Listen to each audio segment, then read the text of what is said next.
The young man sat up in bed. Where was he again? Oh, yes, home. This new version of home, anyway.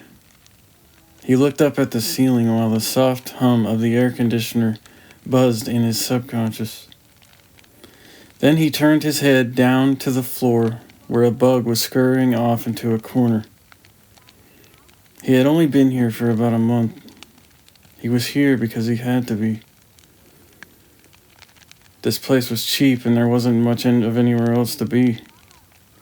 He'd been dealing with a divorce and had been finding it increasingly difficult to even be in the presence of his ex-partner.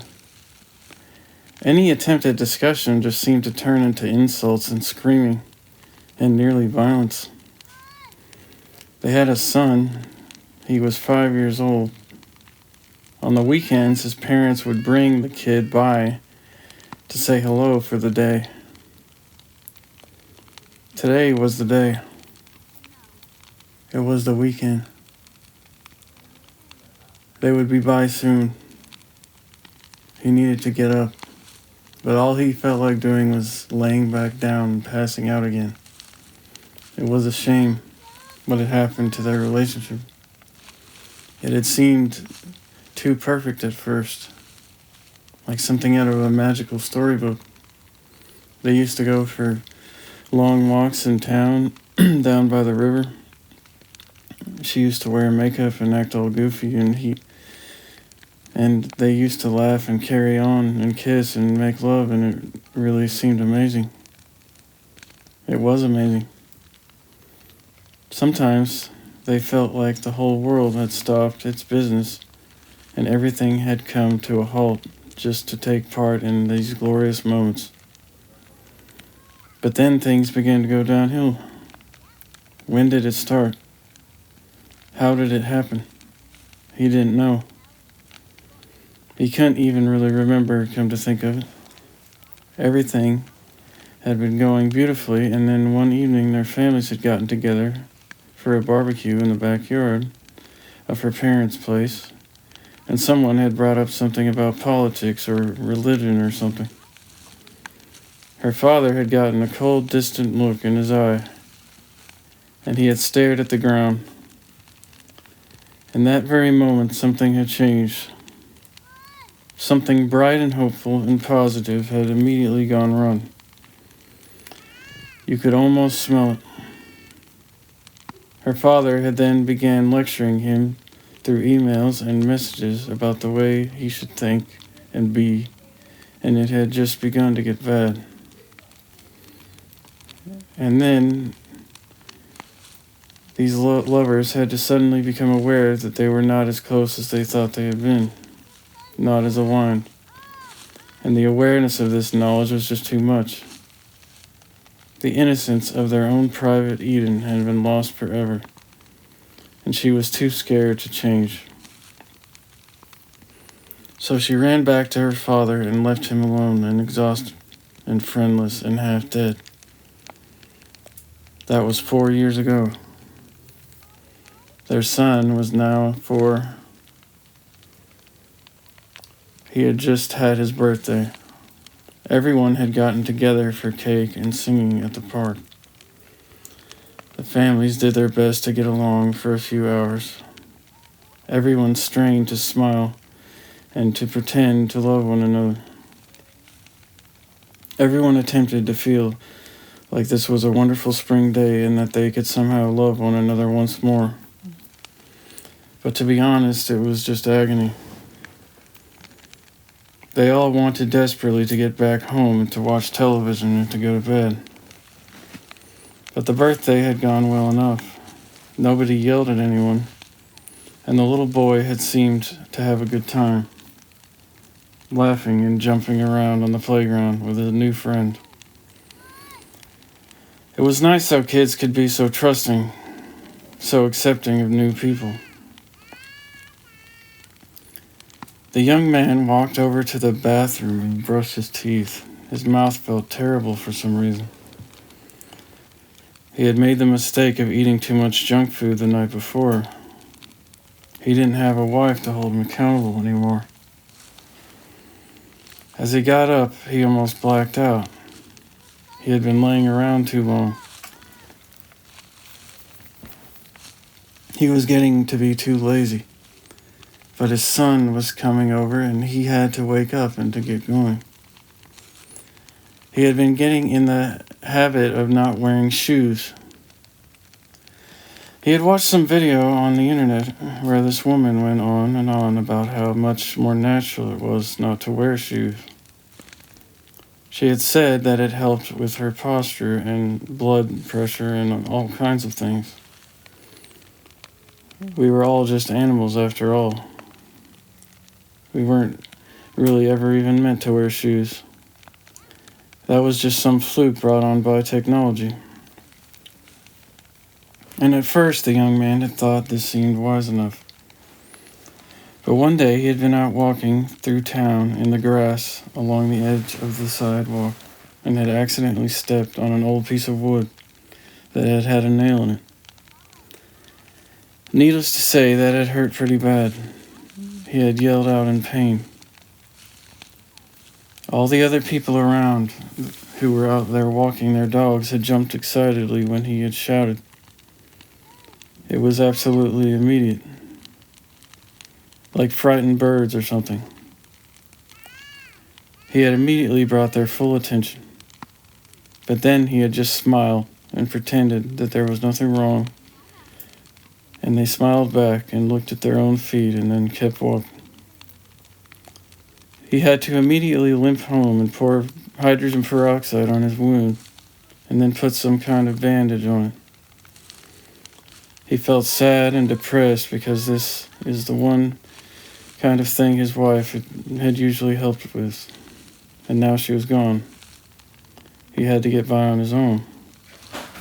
If she had been here, he could have had her make him some coffee and get him a pillow and the TV remote, and everything would have just seemed easier. Oh well.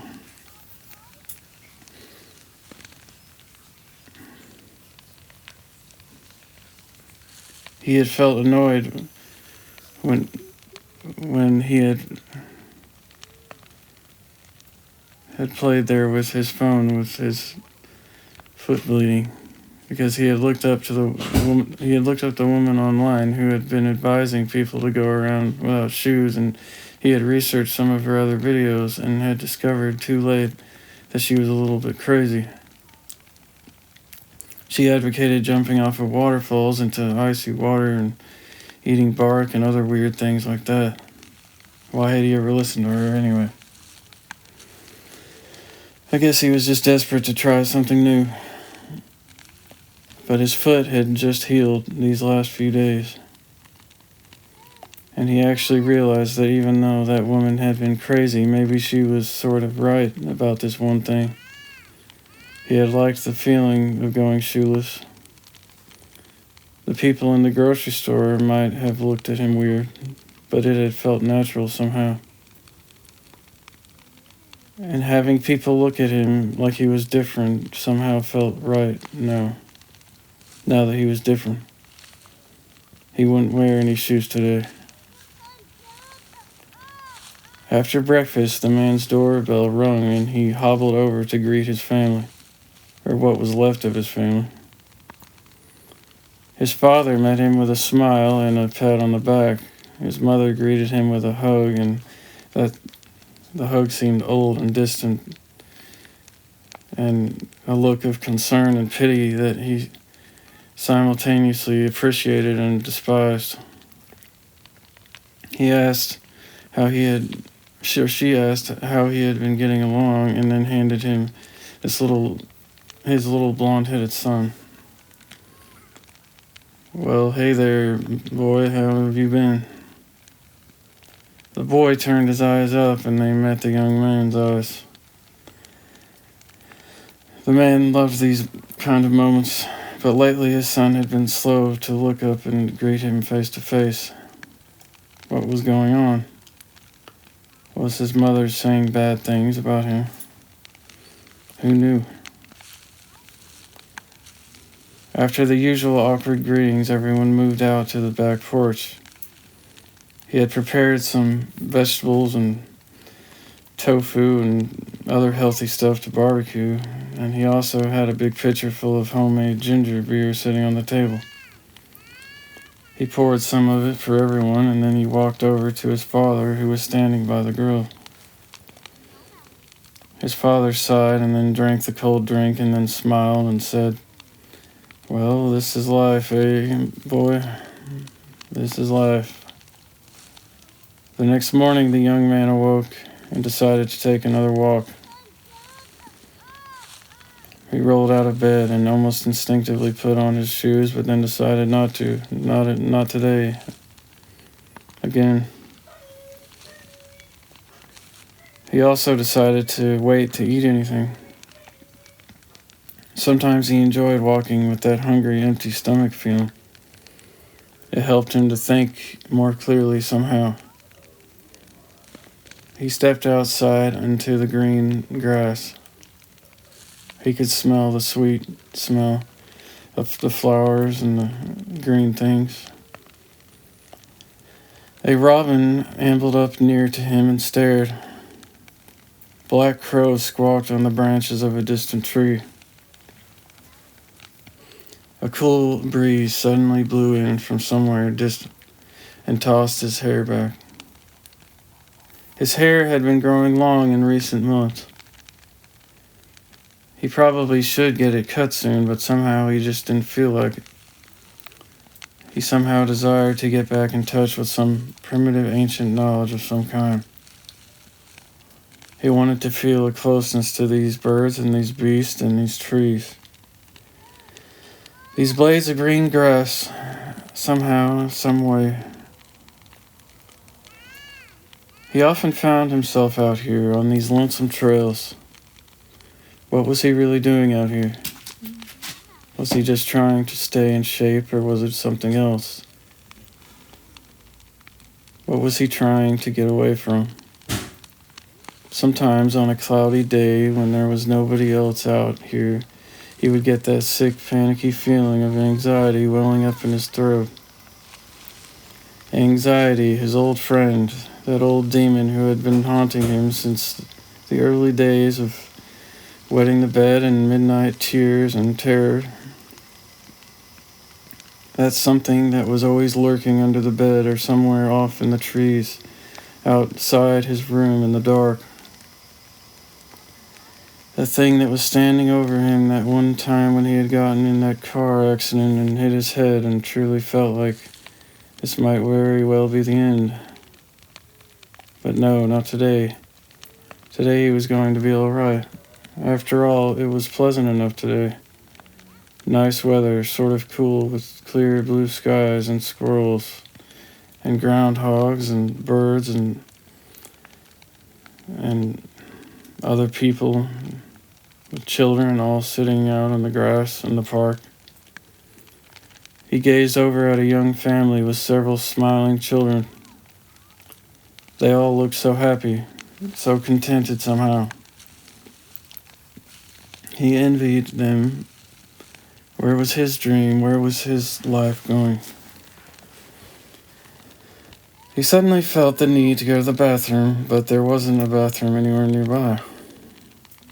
It was kind of busy today, but he decided that he could probably get away with just walking across to the nearby dog park and into that batch of bushes over there. He had been over there before a few times.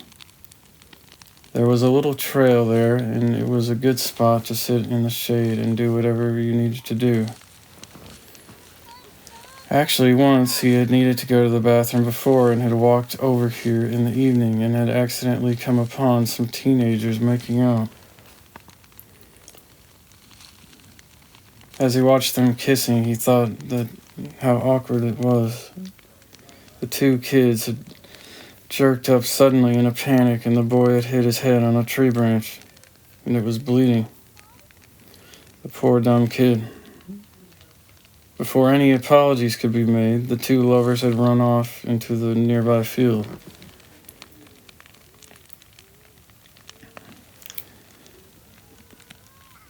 He didn't like blood. He couldn't stand the sight of it. He could almost smell it. When he saw the kid's head bleeding, he had suddenly gotten faint and had to grab a tree branch, and he had to sit down in the dirt and wait for his body to calm down. He felt so lousy that he had almost considered calling an ambulance or something. But finally he closed his eyes and got himself to relax. Then he had slowly walked home. But now he was feeling pretty good. It really was a nice day. He wandered over behind a bush and relieved himself. He then sat down on a low-hanging tree branch. He glanced over at a nearby branch and suddenly noticed that someone had left a hammock hanging there. He looked around, but did not see anyone there. Perhaps they had left it there for the community to share, he thought. Perhaps they wouldn't mind it if he laid down in it for a minute or two. So he walked over to it and stretched out on the cold canvas. It felt like a nice quality, brand new hammock. Nice. A ray of sunshine broke through the branches overhead and warmed his body. A hummingbird even landed on a nearby flower. The man took a deep breath and sighed. Just grand, just glorious, just beautiful. And then before he knew it, he was asleep. At first, he thought it was just a clicking noise, like some kind of distant construction equipment or something. Or maybe even just some kids playing with a toy. But it seemed to be getting louder. And then there was a sudden burst of sound from a woman shrieking in terror. Was he dreaming? Where was he anyway? He then suddenly snapped awake and realized that he was in the hammock. Several moments went by and he didn't move. He just lay there listening. What was happening? What was that rat-tat-tat noise? Why was that woman screaming? Then the man felt the panic coming up from deep within, from some ancient primal organ deep within his soul, some instinct that some ape ancestor had handed down long ago, when it had been scurrying up a tree branch to get away from a lion. The sound was a gun. He didn't know a whole lot about guns. He had never liked guns very much. He had only shot one once, when he was out in a friend's backyard up in the countryside, and his friend had wanted him to try it. He hadn't liked it. The piercing noise of it, the force of it, it just felt unnatural somehow. And he had stopped hanging out with that friend. But he knew enough about guns to know that this new sound was definitely a gun. He leaned out of the hammock and rolled over and down into the moist soil beneath the branches. He felt inquisitive. Curiosity killed the cat, they say, but at least the cat died knowing what was really going on. The man sensed something in the air that could make a chill go up his spine. He felt goosebumps rising on his skin. What was that smell? He had smelled it before. Smoke? He was an expert on smoke. He had grown up in a rural area, and his family wasn't too bright, and they had burned a lot of stuff. Stuff that they probably did not have much business burning. Trash and old dry weeds and grass and logs and branches and old lumber, and from when his dad was tearing out the side of the old house and building onto it. When the man had been a boy, he had enjoyed taking his father's gasoline jug out of his shed, and he would pour the brown liquid all over these piles, the chemical fumes wafting out in an invisible cloud. He had almost come to enjoy the smell of it, Then he would pour a trail of the gasoline out from the drenched pile of rubbish out further a few yards. Then he would pull out a box of wooden matches from his pocket, and he would flick one of them in one fluid motion toward the dark, wet trail. The edge of the trail burst into hot flame before the match even struck the ground, making a massive whooshing sound as the flame moved with lightning speed over to the soaked pile and then exploding in a massive fireball that looked and reminded him of the napalm explosions he had seen in movies about the Vietnam War. He would often think about the human beings who had actually had to face these kinds of weapons and flames. Damn. So what was this smell now? Was it gunpowder? There was a large grove of bamboo nearby, a big green forest.